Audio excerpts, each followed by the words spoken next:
Hey guys, Scott from Scott Grow Podcast. Welcome to week 12 of our countdown to Avengers Infinity War, our weekly video series where I break down a different MCU movie each week, leading up to the big event at the end of April, the Avengers Infinity War movie. So this week I'm going to be talking about the 12th installment in the MCU, the Ant-Man movie from 2015, starring Paul Rudd as Scott Lang, the new Ant-Man. Alright, so guys, I'm just going to, like I do every week, I'm going to start by breaking down the plot for you, and then give you 3 trivia facts at the end just to give you a quick refresher before the Avengers Infinity War movie. Alright, so let's just dive right in and get her started. So we start off the movie by seeing Scott Lang being released from prison. He was in prison for burglaring from a corporation that had been stealing from its own customers. And so what he did was he broke in and he ended up returning the money to those customers that had been stolen from. But he also went to jail for a few years. And the result of that was that he ended up, him and his wife became separated, and his wife now has full custody of his daughter. So upon release from prison, he's got to get a job right away so that he can pay child support, so he can see his daughter again.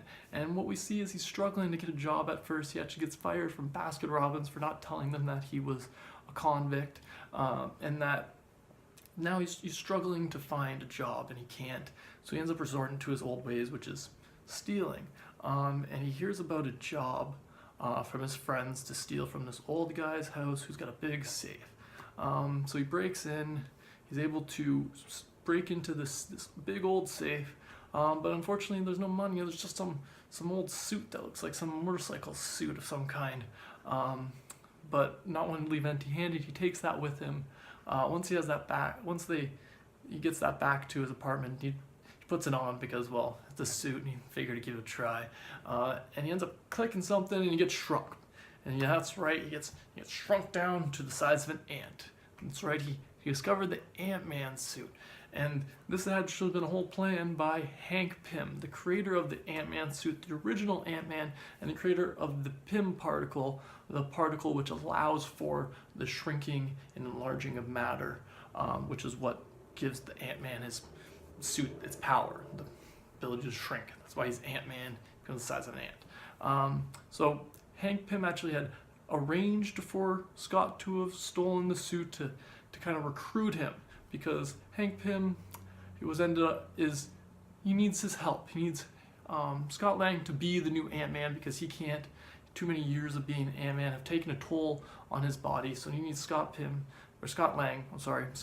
to take over and break into Pym Industries, which is Hank Pym's old company, but he was outed by his protege Darren Cross. So Hank Pym's recruiting Scott Lang to break into Pym Industries in order to steal and destroy the research that Darren Cross is doing on his own Ant-Man suits and his own Pym particle technology.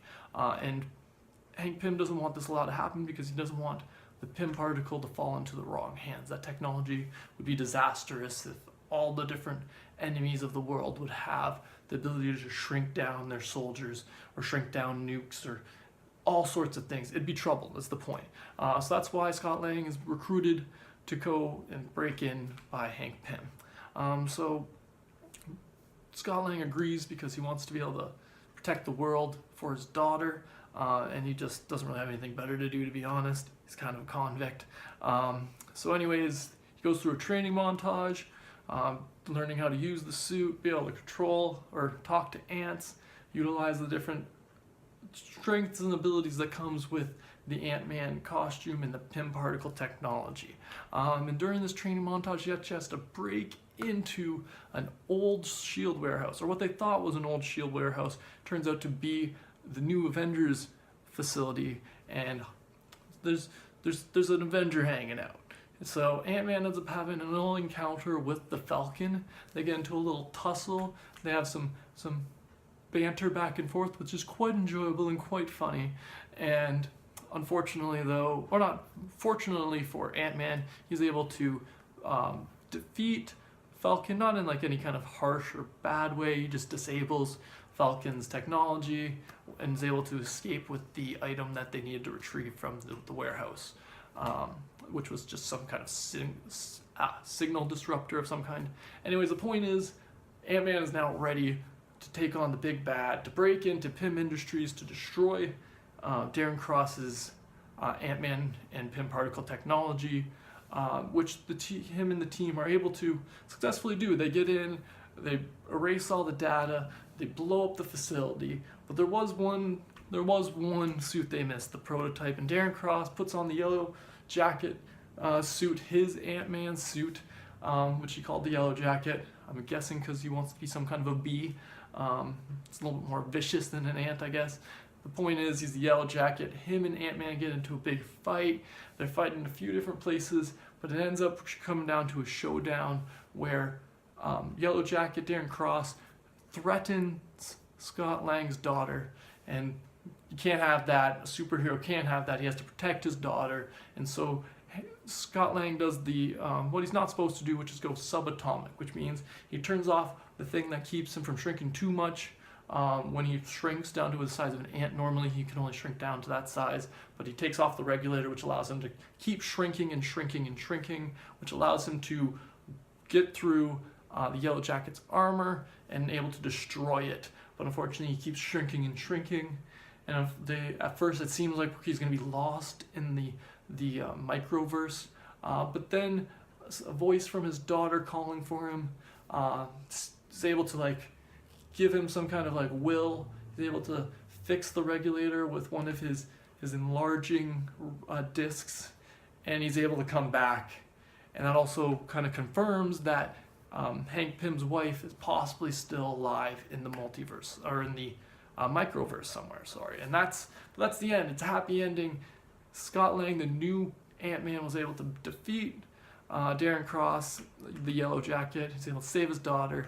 Him and his daughter's, or him and his ex-wife and her boyfriend are all now big old family because he saved the day, and they're like, oh, look at Scott, he's a hero. And so it's great. It's a happy ending. And then all we have is a couple post-credit scenes before we go away. So in one of the post-credit scenes, we see Hank Pym show his daughter, Hope Van Dyne, who is a featured character throughout most of this movie. Even though I didn't mention her much, she was a pretty big character in helping train Scott Lang. But anyways, in the post-credit scene, we see her getting a glimpse at her Ant-Man armor, the Wasp armor, which has some wings, which is the same, which is a newer prototype of what her mother used to wear, which is something I also forgot to mention during the summary. But that is the first of the two post-credit scenes. The second one is just a little nod to the next movie in the MCU to be coming out after Ant-Man, which is we see Falcon and Cap and Bucky all in a warehouse of some kind, and Bucky's arms trapped in a press of some kind. But yeah, that's just a little nod to the fact that the next movie is Civil War. So it's still a clip from Civil War. That was the second post-credit scene. But that's the plot for you guys. That's the plot summary.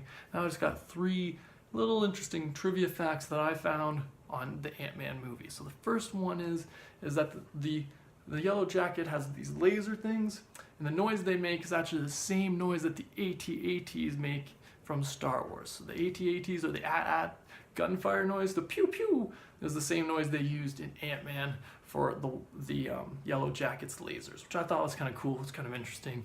Disney recycling noises. They didn't want to pay for a new one, but I thought it was kind of a cool little nod, a cool little Easter egg. The second trivia fact I have for you guys is that after the release of the film, Hope Van Dyne's character was actually introduced into Marvel Comics, the comic book. She wasn't a comic book character before, I guess, but they added her in as Nadia Pym, which Nadia is actually Russian for Hope. So as a little homage to her success, the character's success in the movie, or her big role in the movie, they decided to add her into the Marvel Comics, which I thought was pretty cool. And so the third trivia fact I have for you guys is that at the beginning of the film, we got a little flashback to 1989 where we see Hank Pym, Peggy Carter, and Harold Stark, I think, Tony Stark's father. They're all having a little meeting, but the building they're having the meeting in is actually the Triskelion, which is just being built.